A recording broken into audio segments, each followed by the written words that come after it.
Did that go? Yay, it's working. Hey everyone, welcome back to the channel. This is Christina here. If you are new to the page or the channel, I'm Christina, a naturopath and carnivore, and I'm doing this new series where I'm talking to people who are also carnivore. So it's essentially conversations with carnivores. And today I have the beautiful, amazing Aleesa, and she's going to come and share with us her journey with carnivore. And I'm super excited because, we've kind of worked together before in the past and haven't really spoken too much recently in the last couple of years. So I'm kind of, you sent me an email saying that you would be doing carnivore as well. So I'm excited. How did you get to that place of choosing carnivore? Honestly, I was trying to wrap my brain as to where it started. My first initial dabbling with carnivore was back in 2018. It was after my daughter, my fourth child, and I just wasn't feeling good. I have no energy. I wasn't healing like I thought I should be. I had some food intolerances, so I was like, what the hell? Nothing to lose. Let's try it. Give it a go. Prior to that, actually, I've done a couple of egg fasts. I don't know if you've heard that concept, and I was like, let's give this a go. And you actually do feel good, but it's obviously just eating eggs is not very sustainable. Yeah, you get bored of eggs. I feel like I've tried everything under the sun. You just, when your body's not functioning, you'll just give anything a go. It's out of sheer desperation. You're like, this is not normal. This is not how it's meant to feel. You're not meant to feel lousy. Yeah. And it's like trying to lose weight or be in shape or feel healthy shouldn't be so hard. Yeah. So this was where I went. Yeah, well, I'm curious, how did you stumble upon carnivore? Because I know for me, I have used carnivore previously, but I didn't have the name carnivore. I had the no plant version of GAPS, essentially, where, we were working with them with GAPS, but then, they just kept fasting. So we'd take out their vegetables until we got to the point there was no vegetables left. And finally, the gas had stopped and they started to get better and so on. But I didn't have the term carnivore. So I only stumbled across that term probably late last year, earlier in the year. What about you? I actually stumbled on it. I believe it was Instagram that I seen something on. There was a guy on there. I'm not even sure who it was. It was like one of the OGs of it. It wasn't Sean Baker. And I was like, that's nuts. That's crazy. You can't just eat that and be healthy. Like, what the hell? But for me, my own journey, having so many food intolerances, I'm really aware of how my body feels when I eat things. I'm very conscious of that. So when I would eat something, I'm like, no, that doesn't agree with me. That's out. And it got to the point where there was nothing left but, protein and fat. I was like, okay, that's fine. We can run with this. I have dabbled in and out where I'd have some fruit or I'd have sweet potato or some potatoes, and thinking that I needed carbohydrates to train because I love bodybuilding. Mm-hmm. And I think that's that old belief system that you have in your head that you actually do need that to train and function. And I find myself back at square one and back on, revert back to the carnivore, where it's just so simple for me. Trying to raise 4 kids, work full time, my husband works. I don't want to dedicate time in the kitchen anymore like I used to. I would spend hours and hours prepping things, fermenting. I would ferment everything because I thought this is being healthy. This is all I could eat. I can't eat it unless I ferment it, and activating my nuts and seeds and buckwheat, and thought, yeah, this is the way. This is how to be healthy. And in fact, it was doing me more harm than good, and it was taking time away from me. Yeah. I think that that's a really interesting point that you just nailed there. And I wonder if you kind of love this as much as I do, that there's not as much work in the kitchen. Oh man, it's so good. Honestly, I'm like, yep, I'm hungry. I'm really intuitive. I'll eat when I'm hungry. I won't when I'm not. And just go turn the air fryer on. Next minute, throw a piece of meat in there. Good to go. Done. Oh my gosh, I'm totally addicted to air fryers as well. One of the things while we're traveling is that sometimes we have powered sites and sometimes we don't. So we're at a non-powered site at the moment. I'm like, oh, I just want to air fry. But I can't because we don't have power. But oh my God, how good are air fryers. I know. But that's the exact thing, right? I feel like for me, people ask me the question all the time about GAPS versus carnivore. And I'm like, I've done both, and I certainly have got lots of clients that are really succeeding on gaps and they love it and so on. And I'm certainly not going to tell them to not do that.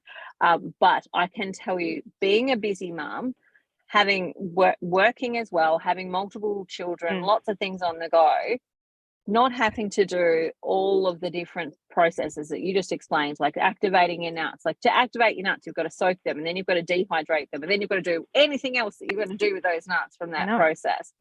I don't have to do anything with nuts because I don't eat them. It's so convenient, and that's why I found like I was spending so much time prepping and all of this stuff, and like obviously I feed my kids pretty similar to what I'm doing because it's so convenient and I don't have to do all this other stuff, and not realizing that those nuts and seeds that I was putting in my body were actually doing so much harm for me.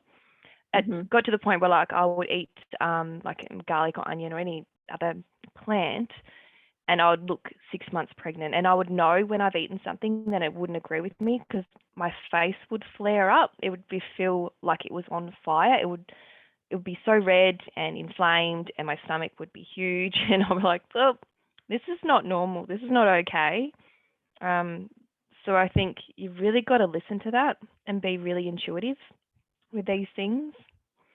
Yeah. So I'm curious for you, when you first started Carnivore, was there anything extra that you needed? Like, did you need to take digestive enzymes? Did you need to slow cook anything? Like, were you able to just jump straight into eating steak and off you go? Or was there anything you personally needed to do? Yeah, so I would take digestive enzymes just to get everything moving because I felt like the amount of protein in that, and it's been like a learning curve how much actually suits my body. I would take masszymes, which is a proteolytic enzymes, break down everything a little bit better just so I felt more comfortable. But other than that, no, I didn't really need to take anything. I would take magnesium now as my normal supplements. I have caffeine. I still like my coffee. I don't want anyone to take that away from me. And that sits fine with me. I have my bulletproof coffee in the morning and I feel good, and that's fine. But it's, other than that, it was really a nice, smooth transition. Yeah.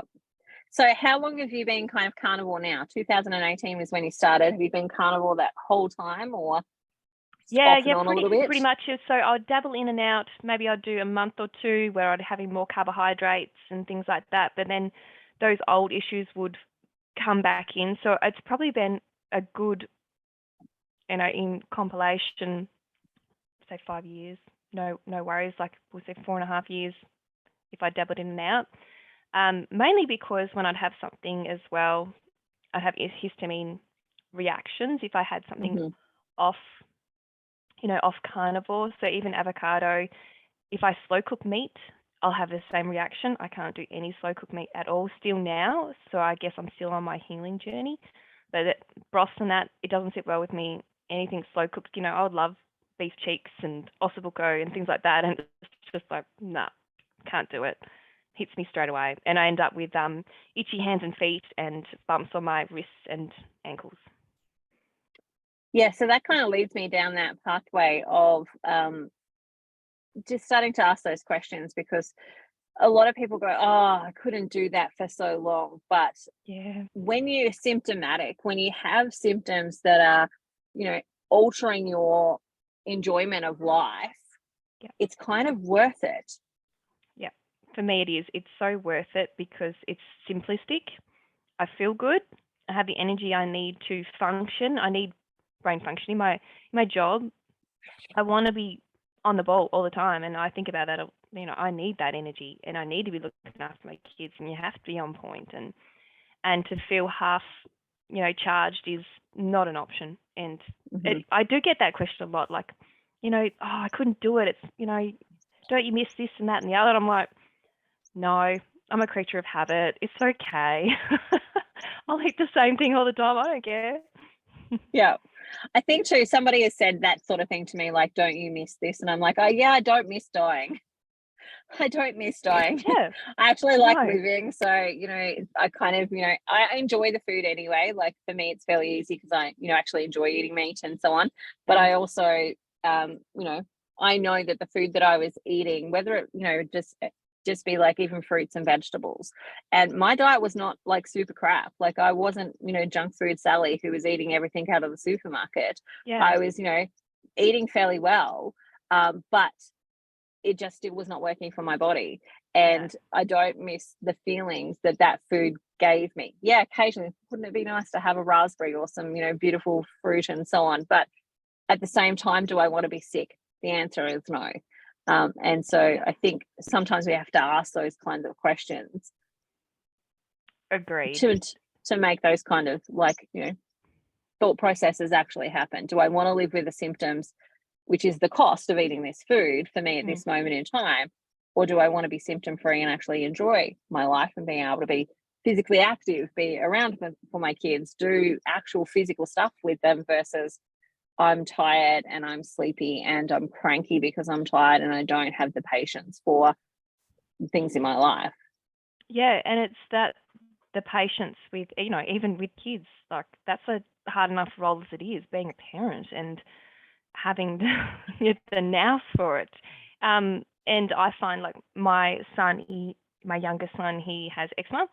So he's pretty similar to what I'm doing. And it's not a hassle for them to eat meat. I'm like, here's a lamb chop. Cool, no worries, I'll go and eat it. And that's a simple thing. And the other part of it, I guess, is the cost saving. Yes, meat is expensive. I get it. But if you do it in a wise manner, you buy in bulk, you buy the cuts that the kids will eat or you enjoy. You're not buying all the other stuff. Nuts and seeds, they're expensive.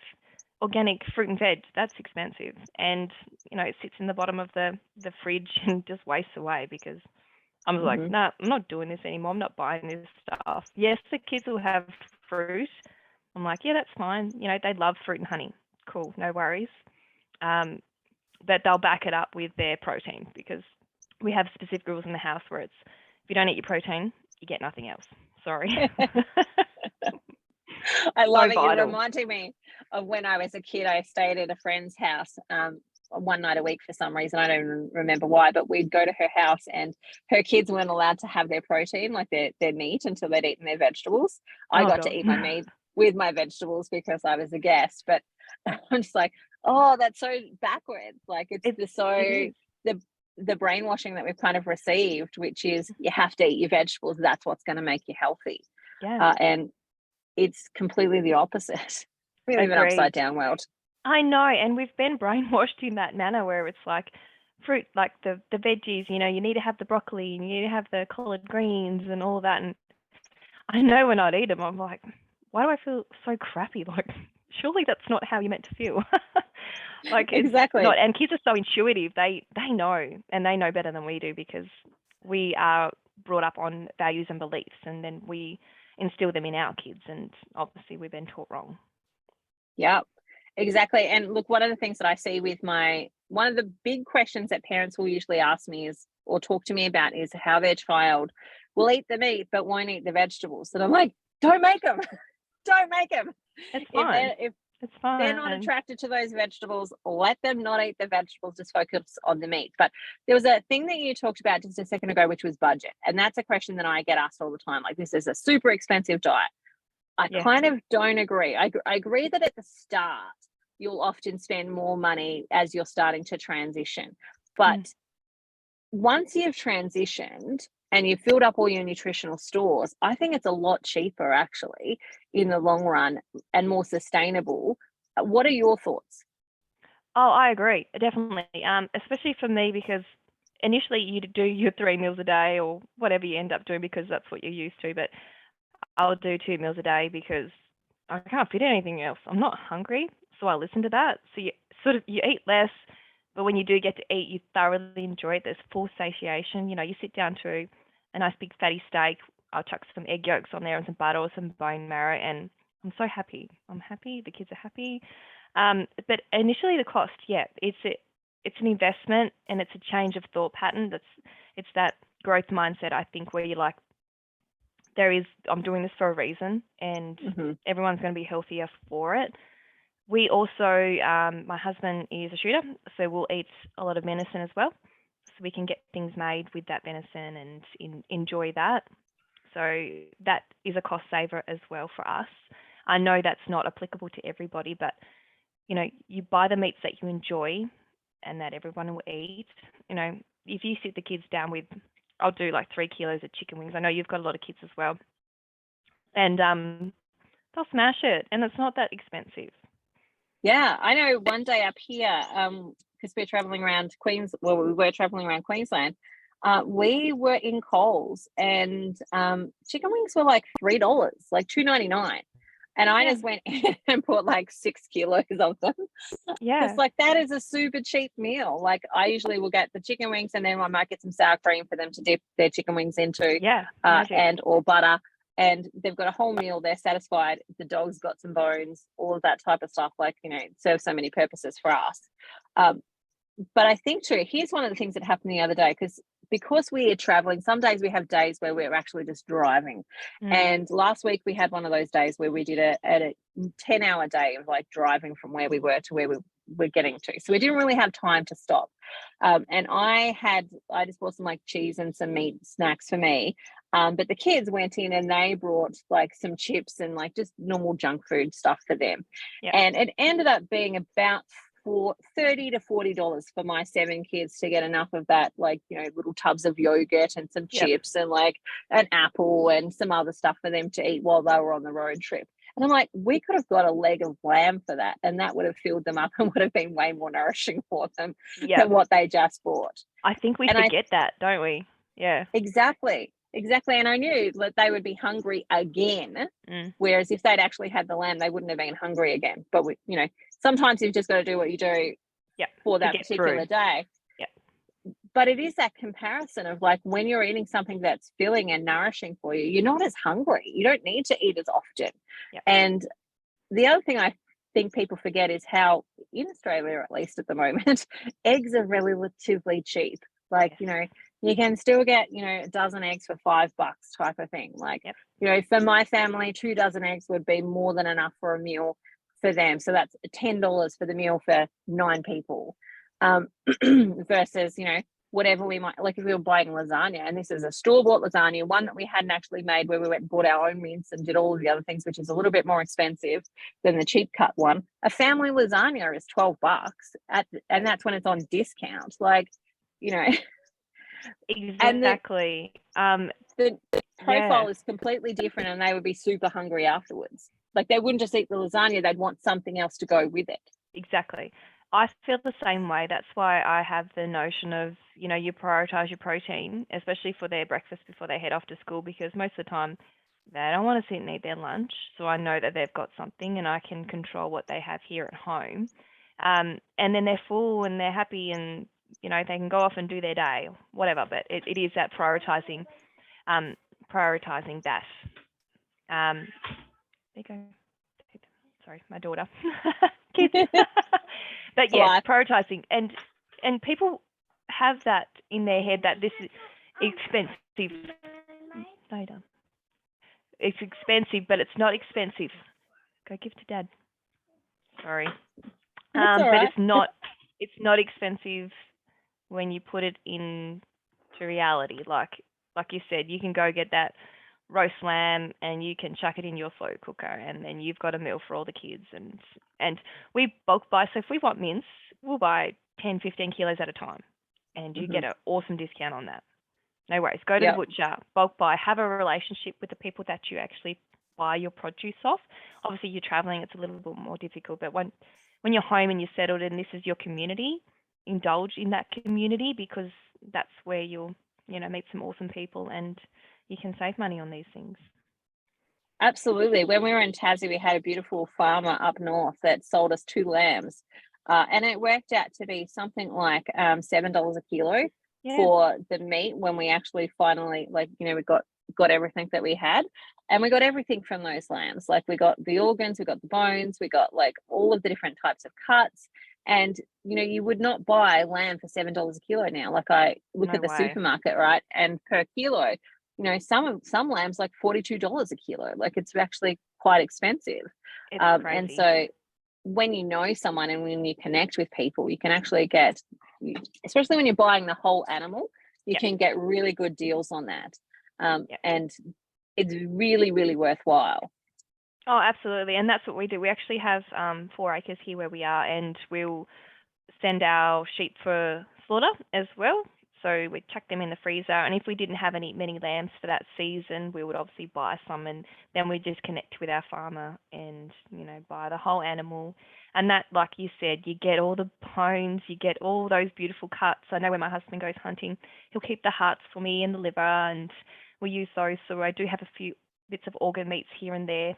I try not to overdo it.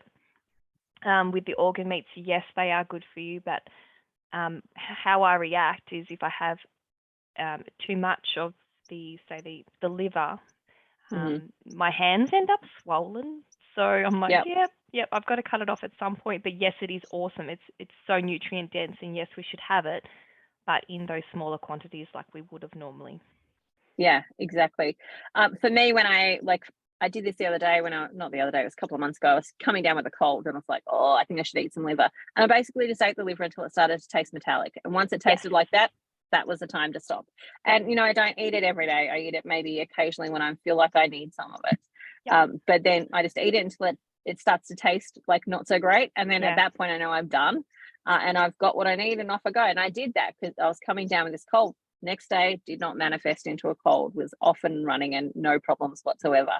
It's amazing how you can do that, and you've got to be intuitive with it, because I'll do the same. Like I'll go through periods where I'll crave it and I'll have to have it. I don't know what, you're just like, man, I need that, I need it, and you have it, and then you're like, that just is gross, I'm not eating that. And for me it is around my cycle. I track my cycle. So it's generally where I'm, close to ovulation or menstruation, and like obviously my body needs a little bit more to kick that into gear. Yeah. And I think too, one of the things that I want to touch on is like, did you find that your taste buds changed? Like that because I know when I first started carnivore, like I had all the herbs in there to like make everything taste nice, and like people will see me now eating just like a piece of mince that I've just squished into a burger and cooked it and then put salt and butter on it. And I'm like, you don't understand, this tastes amazing. I know. It's crazy when you even fast and then you have that first meal. It's like you've never eaten before. It's like the most amazing thing. But I was the same. You'd have to have the oregano or the, I don't know, whatever other herbs. Thyme was one of my favorites. And then I'd have tomato sauce because I'm like, I need something with this. But then now it's just like salt and crispy fat. And I'm like, yeah, this is good. My sauce is my egg yolks, and I'm fine with that. Or I do raw bone marrow. I buy like a bulk lot of bones, and then I'll scoop all the marrow out of the canoes and freeze it. So I have that raw bone marrow, and it's like the most nourishing thing I could possibly eat. It's divine. Yeah. And I think because our kids have, like as kids, I didn't grow up with that. Like maybe occasionally I would have got it with ossobuco or like, some stewed type of lamb cuts. But really we didn't actually eat bone marrow as kids, but my parents absolutely did. And I think it's because we haven't grown up with it that we don't think about it. We get this, oh, that's going to be gross type of thing. Yep. But actually it tastes amazing. I know. It's just like this, like a butter. You salt it and you put it on top of your steak, and it's like a buttery feeling. Because I know I've talked to my nan about this. So she's, my mum's mum. I'm like, what was it like for you growing up? And she's like, yeah, I used to milk the cow and we'd have that, and it's beautiful milks, and we make our own butter and go get the eggs. I'm like, yeah, that would have been amazing. Yeah. That's my life. I grew up in the wrong era. But I'm curious, how have other people like been receptive to you? Like, do you talk about with carnivore with them? Like, has your family been supportive?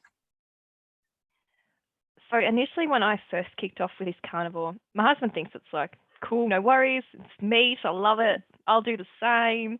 But then you get people on your outer circle, even some family like, won't that hurt your digestive system? Can you go to the toilet? Won't your kidneys fail?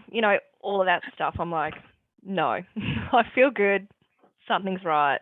So, but yeah, I do talk to people around me about it, and they're very curious. It's like, does that work? I'm like, well, why don't you try it? Just try it for 30 days. And so many people are apprehensive to think, this is unhealthy, but I've never felt better. I've never been leaner in my entire life. I don't have to count anything. I don't weigh anything.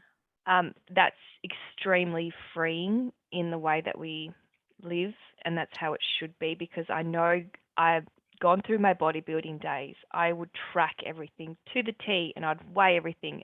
And meal prep time was like this huge event every Sunday afternoon. It would be so much time out of my day thinking I had to prep and weigh everything, and yeah, it's debilitating. It was borderline along, an eating disorder where you're having to think about food all of the time.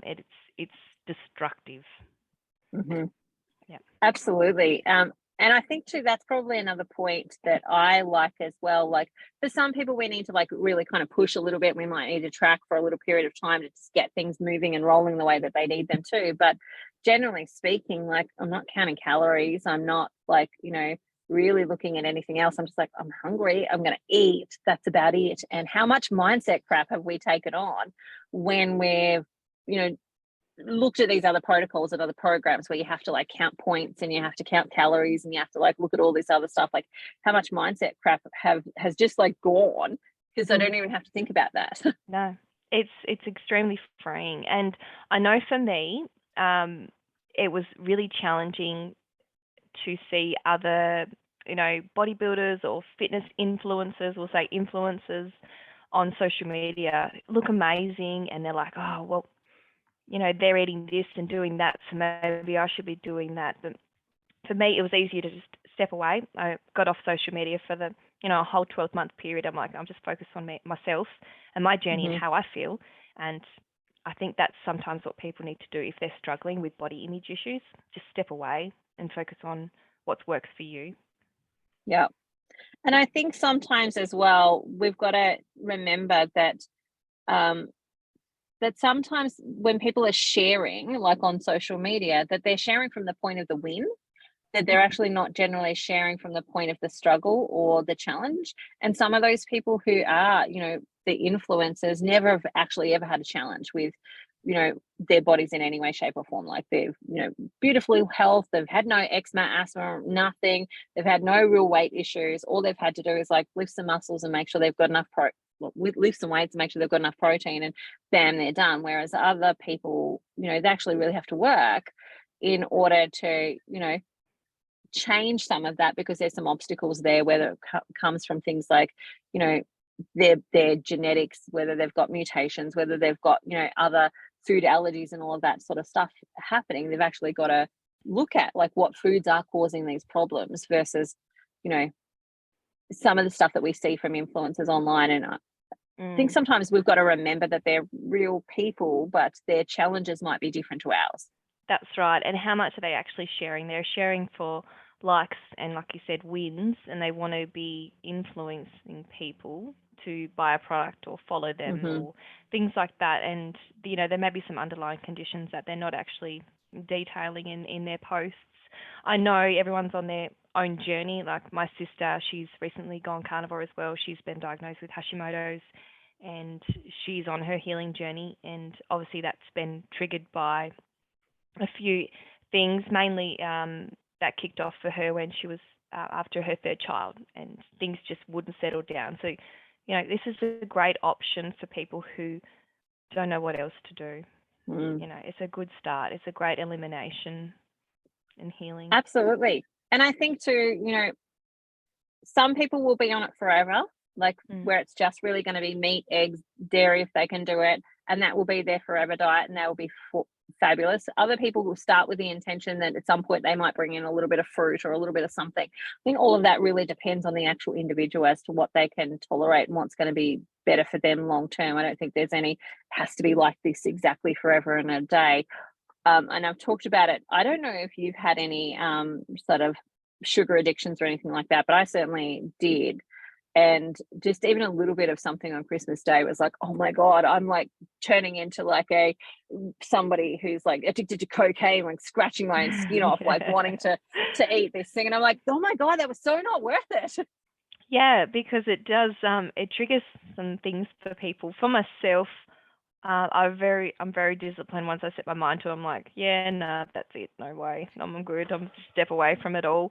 But when I was eating carbohydrates, I'd have my breakfast and I'll be starving for something at 10 o'clock, and then 12 o'clock I'll be like, oh my God, I need my lunch, and then 3 o'clock something then, and then you have dinner, and then it's like something a little bit sweet after dinner. I'm like, when do you stop eating? When's enough Yeah, enough? exactly. I don't know about you, but I find that I've got more time in my day because I'm not Yeah. like, it's not about food all day. No, it's And not. it might be for me, like maybe 2 meals a day is generally what I do. Sometimes I'll do three, just depending on what's happening in the day. Yep. But like, there's so many other things to think about in life when you don't have to think about food all day, because that's not the only thing that you're doing, because you're constantly needing to eat. Yep. And it takes up so much of your day. So I will do the 2 meals a day. I'll go to work and I'll eat at 12, and then I'll eat when I get home. If I'm training, sometimes I'll eat breakfast if I've trained first thing in the morning because my body's hungry. But I'm very intuitive. So around my cycles, I don't fast as well. Mm-hmm. So I will have that 3 meals a day because obviously I need more sustenance, Yeah. and I don't want to put my body in a stressful state, and just want to lower that cortisol as much as possible so that it's safe for me to cycle. So I give that body a response. Yeah. And I think Yeah. that's a really important point too, that for women, that we've got to listen to our bodies and we've got to listen to those fluctuations, because your cycle will require different nutrients at different phases of it as well. And so listening to that and eating, like, I think that's a key element, is eat when you're hungry, don't when you're not, Mm. except for some people. There are some people where that doesn't apply, but they're really minimal people who are probably underweight and need to maybe gain a little bit of weight, or, Yeah. have got some type of other condition that's there in the background. But for majority of the people, eat when you're hungry, don't eat when you're not, is pretty simple approach to that. I'm curious, when it comes to the kids, because you said your kids eat fairly similar to you, and you mentioned you pack lunch boxes. What does a lunchbox look like at your place? So we do we make cabana. We have it made with our venison. So we'll have some cabanas or Kranskis or things like that, some cheese. I wish we could pack them some macadamias or something because they do like those. But other than that, it's just simple proteins. They might have some berries in there or a piece of fruit, or just trying to think what else.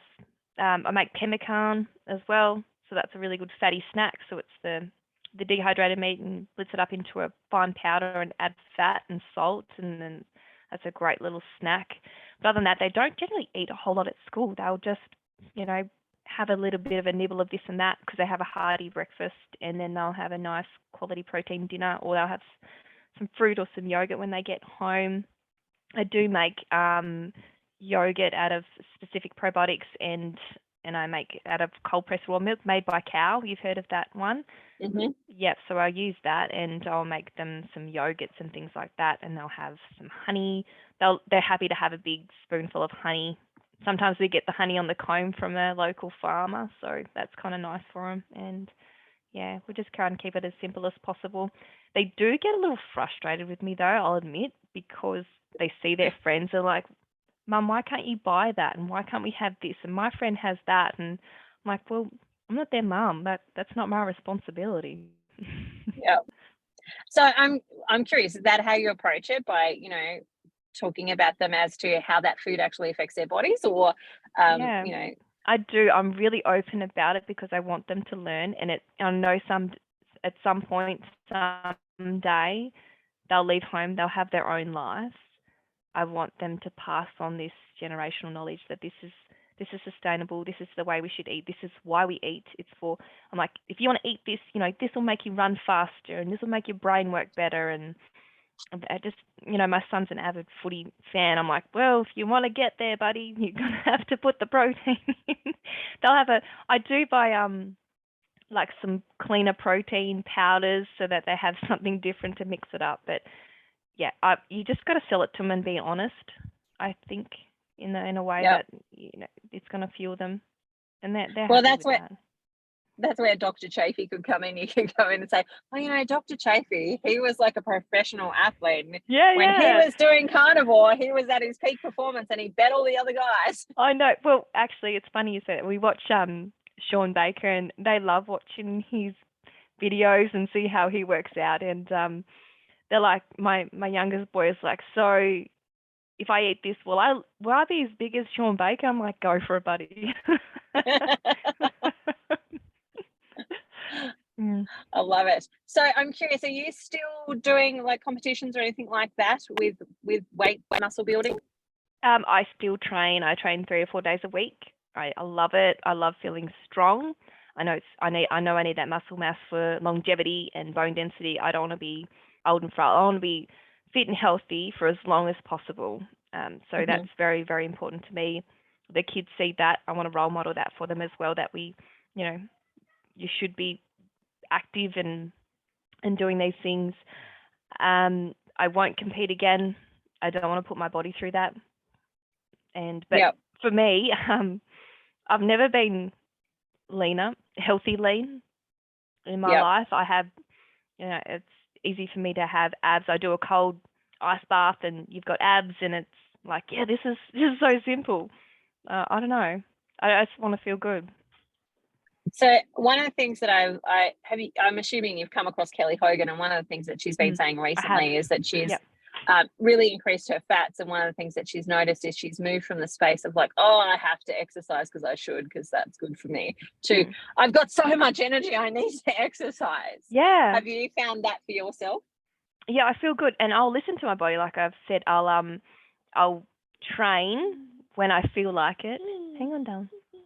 And I like to train fasted sometimes, because I don't know, I don't have anything in my belly, and I seem to be able to push through and focus a little bit better. I guess it's the ketones. I don't know, but I do. I have heaps of energy, and I train just fine without those carbohydrates. I know some people will be, if they watch this because they follow me, and they'll be cringing. They're like, what is she doing? But no, I feel good, and I'm okay with that. And I love to share that with people. I do have people come and ask me, oh, do you do diet plans and that? And I'm like, sure, just eat meat. You're fine. I know I've had a couple of people ask me for a diet plan. I'm like, oh, steak, lamb chop, pork chop. Okay, there's 3 meals for you. Get some eggs in there, some butter, I know, some tallow, whatever. The only thing I found actually with the meat, I don't do very well with pork, so I do avoid pork altogether. Yeah, chicken is one of those ones for me. Like, I still eat it, but that's just because it's cheap, and travel wise, sometimes you have to just do what you can do. But I know when I eat chicken, I'm going to have a little bit of inflammation from it. So I think there's like different ones for different people as well. That's often a problem. So overall, if you were to say what are the health benefits that you've seen for you with it, what would that list include? It would be weight loss and lean. So you stay nice and lean. You have energy. My skin is really, really clear. Which is kind of nice. You don't have to think about, skincare and creams and all this other stuff. You're just like, I feel good and my skin's glowing. And what else? Oh, yeah, I don't feel bloated. I don't have that inflammation. I don't have brain fog. That was a big thing for me, where I'll just feel like you're walking around in a daze all the time, but I'm not. I feel good, and I have good brain function, and you can just get on with your day. I don't have to think about food, tracking. It takes that, I suppose, that little bit of body dysmorphia, eating disorder away. That's probably a biggest thing for me. And I don't want to walk around looking like I'm 6 months pregnant all the time. No thanks. I've done what that. about sleep for you? Has sleep improved, or has sleep kind of been pretty stable for you anyway? Sleep is pretty good. I do struggle to sleep around 3 or 4 days from my cycle, my menstruation, and I think that's quite normal. I get really hot, so I find I have to really temper with that. I have to have the room super, super cold, ice water before bed. There's all these little tricks that you can do. I find I would need, like they say, carbohydrates, but I'd have, maybe a glass of raw milk, because it got that carbohydrate factor in it, where it's that little bit of glucose, I guess. But other than that, that's been fine for me. Often I find that like they'll say carbohydrates, but it's actually fat that people are really needing, women in Mm. particular, during that period of time, because your adrenal system will spike a little bit in order to get that process actually happening. And that's where the hormones just get a little bit out of balance if there's not enough fat. And remembering that, you know, adrenals need fat, minerals, and vitamin C, all of which you can get from meat. And, you know, put some salt on your food and you're going to get it as well. But really focusing on just adding just a little bit more fat for those women often really helps them during that period too. I love these little people hanging around. It's so cute. I did struggle with that, where I was still in the mindset of you can't have too much fat and whatnot. And I had to learn that because my protein was too lean when I was eating it, and I had to actually add more fats in. And that's probably something I would like most women to take away, that have the chunks of butter and the egg yolks in there, and that's okay. And you're not going to put on weight, and you're going to feel good, and it's okay. Especially, you know, that's where your fuel's coming from. And I found that was a big learning curve for me, really big. Yeah. Absolutely. And I think that that's probably one of the things, like, because I will talk to a lot of women and they will say to me, I'm already having high fat. And I'm like, okay, what I want you to do for today is just put everything you're eating into, like, you know, MyFitnessPal. And then just show me the screenshot of that, how much percentage of fat. And so many times they're actually shocked because they think in their mind that they're having huge amount of fats, but they're having less than 40% fat for the day. And I'm like, you need to like double that. Like in order to repair your hormonal health, you need to get that really up around 80% of your diet, and you're having only half of what your hormones need in order to do the repair work, let alone just the maintenance work of that. And I think that's a big mindset challenge for a lot of women, because they've been told for so long fat makes you fat. And it's just an absolute lie. It's actually, fat's generally going to make you thin. It does, and it leans you out. So that's keep sharing that message, and I'll definitely share that with everybody, because you can't just live like protein. Awesome, I love it. It's essential, but if you don't have that fat to accommodate that, balance that, you're not going to heal as quickly. So have those big chunks of butter, the yolks, the marrow. Eat all the fat on your meat. Don't trim that off. I'm always shocked at people who just trim that off.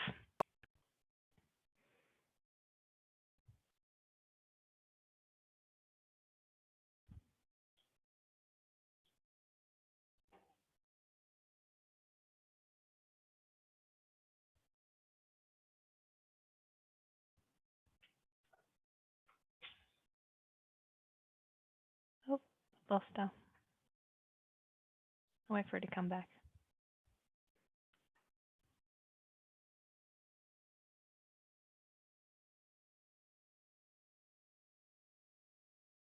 Oops. Resume recording. There we go. Yes. So, sorry for those who are watching at home. We just cut out there because my phone got overheated.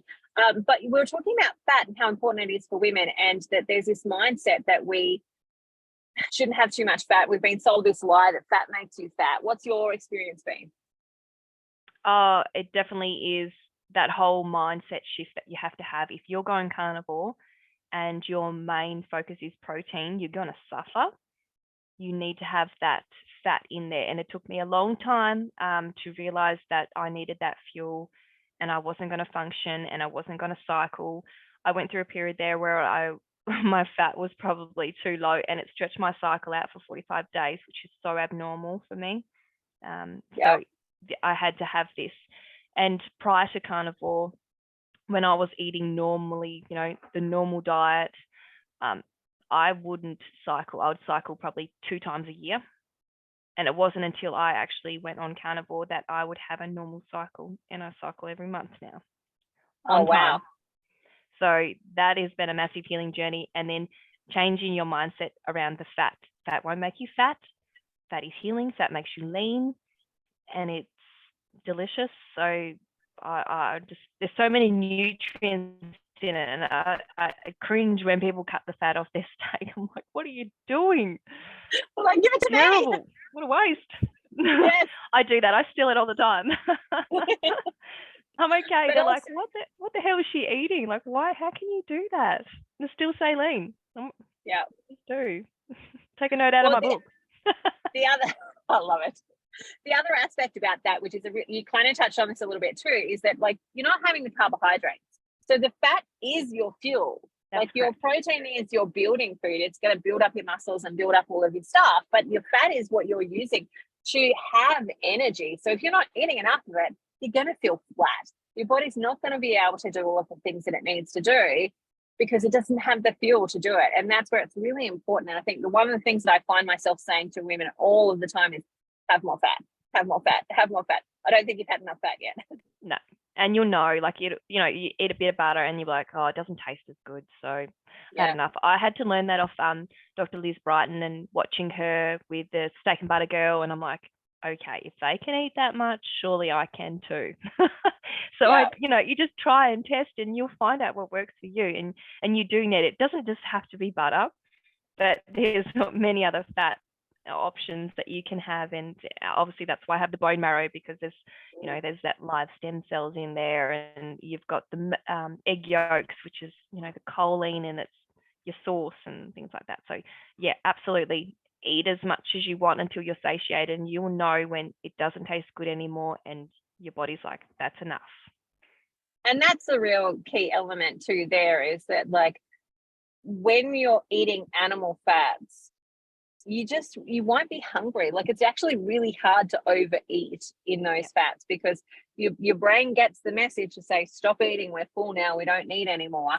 Whereas when you're eating like some of your seed oils, when you're eating like your carbohydrates, that message doesn't come. You just keep getting the message of, I'm still hungry because I don't have what I need yet. That's right. And you have to reach that amino acid threshold. So your body is like, yep, I need this much, and then I'll kick into gear when I've got that much, and then I'm satiated. I'm good. And that's probably another aspect around that, the influencer thing, where they're promoting all of these products and they're putting this Koopy mayonnaise on all of their stuff. I'm like, no, like you're sharing the wrong message. Like that is inflammatory, that is toxic, and that is making people sick. And you should be detailing, like there should be a warning label on all of this stuff. Like, no, you're making people sick. Stop doing it. I have the same sort of thing in my field with when it comes to supplementation, because of course, one of the business models for a lot of practitioners is to sell a lot of supplementation. And I just don't. Like there are some basic things that I'll generally have for people that, might be some electrolytes in the early days, but, once you've crossed over and you've transitioned, you don't really need to keep those up, except for if you're doing like massive amounts of exercise and you're not, putting enough salt on your food and things like that.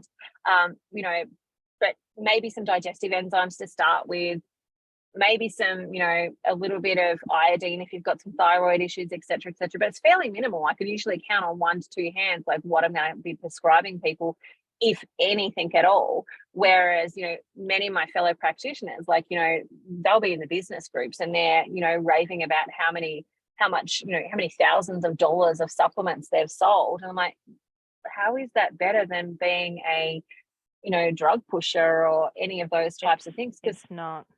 No. These aren't actually fixing people. They might be maintaining them so they don't feel sick, but it's not actually fixing them and making them better, because you're not giving them the depletion, the nutrients that they're depleted in, that actually is going to make them feel better. That's right. And if you've got the right nutrition profile, you end up feeling better as it is anyway. I know when I first started the carnivore journey, I could not get enough salt. It was like snow on my meat. It was insane. But I needed it, and you just, I don't know, you wean it out eventually, but that's what I needed, and that got me through as well. But I know when I train, I'll have salt. I'll have like at least 1 gram of salt in my water bottle, or I'll have an element sachet. I just have to have that stuff, and I feel good, and you're good to train. Well, and that's the thing is, for various different people in various different situations, you might need a little bit of something, but generally it's a food-based thing. Like it's not something that's been chemically made up in a lab, for example. It's, your electrolytes are basically salt. They're just, specific type of salt. And so it's not something that's had to be put together in a laboratory and all of that type of stuff that you have to be spending hundreds and hundreds and hundreds of dollars on every month in order to stay healthy and well. And I think that's probably one of the comments that I get all the time is people ask, what supplements are you taking? Basically none. Occasionally I take some iodine because I know I've got some thyroid imbalance. We've just been attacked by mosquitoes, so I'm having a little bit of liquid zinc to help us skin repair. But other than that, some electrolytes are the basic things that I actually have in my car. And I do have a little bit of herbs, like I have some echinacea and those types of things if my kids get sick, but they haven't needed them. They haven't needed them. I haven't really needed them. Basically to go eat some liver, and that generally knocks everything else on the head. But one other thing that you touched on a little bit before was like your skin's really glowing and all of that type of stuff. Like sometimes I feel like my laziness has saved me, because like I just couldn't be bothered with like going down the pathway of getting like the toners and the cleaners and the moisturizers and all the other billions of stuff that people put on their skin. Yep. And didn't really go down that pathway too much. I sometimes tried to condition myself to, because I should be like, looking after my skin and stuff. But like, do you find you need anything extra on Carnivore? Do you need all that stuff, or are you like, actually, I'm pretty good? No, well, even our I posted on my Instagram a few days ago, just even our soaps and that, we just use a tallow soap. So it's tallow and it's olive oil combinations by Tassie Tallow, that place. So we just use that on our skin, and I'll use a moisturizer on my skin just because I've got generally dry skin. I think it's the Tassie weather. I'm not really sure, but you don't need a whole bunch of this, that, and the other, and lotions and potions, and your skin glows naturally. I think it takes that inflammation away, because I know when I was eating what I was eating before, I'd have the worst rosacea. My cheeks would be like that red, and they'd be hot and flushed, and but your skin naturally glows. My husband says I haven't aged since we first met when I was 18, so I'll take that. Aww. He's a bit of a psycho. I love it. I've definitely aged, but I've also not had the best health either. But I definitely know that my skin has changed. Like it has a dewy type of feeling to it now that it just didn't have previous to that. And of course it could be that I'm traveling and I'm in warmer places and humidity and so on. But I also feel like some of that absolutely has to do with like even just my eyes. Like if I look back on photos where I've done before and after photos, I'm like, I had these bags under my eyes that I just kind of don't really have anymore. And my eyes look different. Yeah, there's some more wrinkles there, but there's like, not the bags that were there that have just kind of slowly dispensated and started to go. So for me, that's definitely been a plus. What about hair for you? Like I know my hair is like doubled in thickness, grows really fast now. I'm like, damn it, I have to like do stuff to it now. I had all these little bits of hair here that just come through, all this new growth. The hairdresser was like, yeah, you've got so much new growth and my hair's so thick. So it's quite painful for them, but it's good for me. I don't have to worry about it. I have so much hair. My hair was quite thin. And as a kid, I had really, really thick hair as a kid, but then it kind of got thin as I got older. And I got to the point, like my hair used to be down to about here. And on Carnivore, I just had to cut it because it was like this much of it was like thin and then the rest of it was thick. And I'm like, I just need to cut it so it's all even. Yeah, it's so good for that, where I think you're just getting the right amount of nutrients and everything just flourishes. My nails grow. It's amazing. And I do think some of that's like the bone marrow as well, because that's got all those stem cells, and it's I don't cook it, I have it raw, and it's there's a lot of that. So I'm curious, if somebody is thinking about starting Carnivore, right, and they're listening to this interview and they're like, well, how do I start? What are your top tips that you would recommend for somebody who's thinking about starting? I always like to break it down for people. I'm like, 30 days out of your life is not that long. And you need salt, don't skimp on the fat, and have the right amount of protein for you. Have your 3 meals a day or 4 meals a day initially, just because you've got that transition phase. It's going to feel weird for you, and then eventually it'll lighten the load off as well. You end up doing 3 meals, maybe 2 meals, but it's just have a go. Challenge yourself for 30 days, whether it's on the first of the month or whatever works for you, but definitely. And then eventually get the whole family on board. Well, I say that to a lot of mums, like, they'll come to me and they're like, oh, but I want my kids to be healthy. And I'm like, start with you. Start with you, because when you are healthy and well, what will happen is that will overflow to your family, because when you're feeling great, you'll have more energy to do more things for more people and actually help support them more effectively. And they've already got a witness. They're already observing that you're feeling so great. So why wouldn't they feel so great? And then it's easier for them to come on board. Someone has to be the leader. So it might as well be you versus putting all your resources into your children. And it's a battle because you're trying to make them eat differently to what you're eating. Start with you. Do whatever it takes. Like feed the kids, like this is going to sound crap, but feed the kids noodles, whatever it is that you need to do, so that for 30 days you can focus on you and then figure them out. Yeah. Get them happening, get them doing. Because from that space you're coming from, you've already done your detoxification, you've already started to get your energy back, you're starting to feel really great, cleared some brain fog, and you can actually think, okay, how do I make food for the family now? Or by that point, they're already naturally coming on board because they're sick of eating the garbage. Exactly. And it's if you set someone that small challenge, they're like, I can do that. That's fine. No worries. Yeah, there'll be a transition period for like the first week where you have like withdrawals, because I know a lot of people do, but then it'll start to feel good. And the way I see it as well, they can't eat what I don't bring into the house. So I'm very mindful of that. Yeah. They're not perfect by any means, but we try and do our best. No one is. And it's really about, getting the core of it going really, really well, so that's the route that they come back to. Like when they move through their teenage years and into their adult years, and they may drift off, they may not, but they come back to their core. They come back to the foundations that you actually set for them in that home environment. Agreed. One of the things that I generally will tell people to do is pick your favorite meats. Like, if you really enjoy salmon, like just for the first 2 weeks, just like go and buy your absolute favorites and then figure out budget after that. Because by that point, you've gone through, I feel crap because I've got a headache, I feel tired and all. You've gone through all of that, but you're eating your favorite meat. So it kind of feels still good to you. And then you can go. Exactly. And then once you've moved past that, you feel a lot better and you can actually go, oh, yes, I don't need as much, or I don't need to have that, and I can do with this. And you start to figure out the patterns and where to buy stuff and all of that type of stuff. For someone who might be at home right now thinking, well, this sounds too good to be true. I don't know if I can do it. Start with the 30 days. Anything else you would add there for them to like help them get through those first 30 days? You've got to journal and have a really strong why. Obviously, you're doing it for a reason, and you don't have to settle for just feeling okay, or you don't always have to have it in your mind that you need to be tracking everything, and don't focus on weight loss or trying to be lean. Just focus on health, because everything else absolutely follows, because that has been my journey. Yeah, I agree with you on the why. Weight loss is not a big enough reason for people to keep going, because it's easy to go, well, I'm already this weight, so what does it matter if I just stay this weight? Whereas if you move beyond that, like what does the weight loss actually give you? Which might be, I get more energy.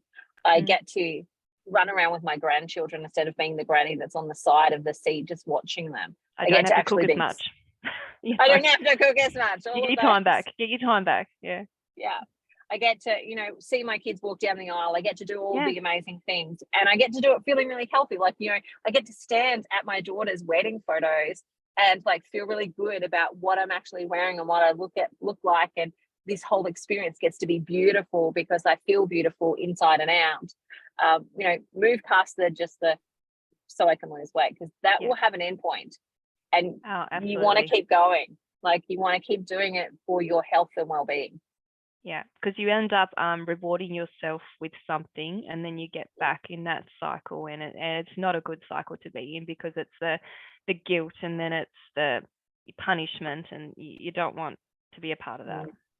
Yeah, exactly. I call it the name, shame, and blame cycle. Where you blame yourself, you shame yourself, and you're calling yourself all the names under the sun, and none of that actually ever helps. I don't think anybody got to where they were going with naming, blaming, or shaming themselves into it. No. So it doesn't actually help in the long run.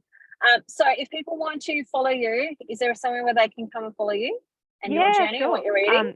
I'm on Instagram. That's my main platform. So it's nourished_mama, MUMMA, and you can find some, inspiration there, I'm hoping. Awesome. Are you okay if people reach out to you either and have some Yeah, conversations absolutely. with you on there? I love talking to people. I could talk to people about health, wellness, carnivore, all day long. I love it. And I'll share it with everybody. So what are your thoughts about carnivore for yourself now moving forward? Are you thinking you'll probably be carnivore for life or some version of it, or? Mostly some version of it, I guess. Around maybe I want to have some berries every now and then, or some honey, depending like if it's the season. But other than that, it's life, and it's why would I defer from something that makes me feel good? It's not. Yeah, Seems silly. sounds good. Awesome. Yeah. Thank you so much for coming to talk with me today. It's been an absolute joy and pleasure, and I'm sure we could talk for hours on it as well. I know. Thank you so much for having me. I appreciate it, and let me tell You're my very story. welcome.